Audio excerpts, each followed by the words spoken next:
বাল্যবিবাহ দিচ্ছে, মেয়েটার বয়স হচ্ছে 12 থেকে 13 বছর হবে।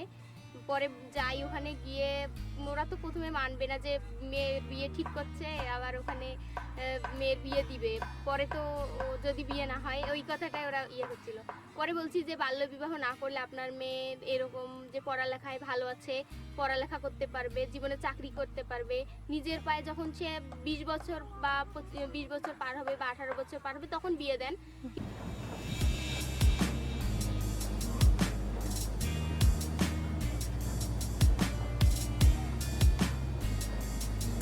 সাইকেল দেওয়ার কারণ হচ্ছে এরকম কাজে নিয়োজিত রাখা, বাল্যবিবাহ প্রতিরোধে উদ্বুদ্ধ থাকা, নিজে বাল্যবিবাহ করব না এই প্রতিজ্ঞা করা। সাইকেলটা পাওয়ার কারণে অনেকে দূর থেকে আসতো, যেমন আসতে 45 মিনিট বা তার ঊর্ধ্বেও লাগতো।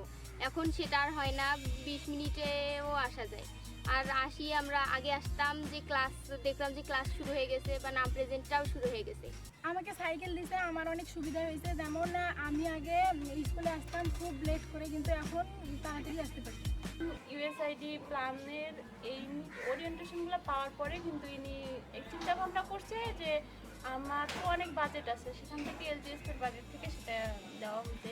মানে ওনার ইউনিয়নটা অন্তত বাল্যবিবাহ মুক্ত থাকে, আর মুক্তটা তখনই এদের মাধ্যমে হইতে পারে কারণ এরা বিভিন্ন এলাকায় যায়, বিভিন্ন এলাকার বন্ধু বান্ধবী আছে, ওদের কাছে খবরটা আগে আসবে।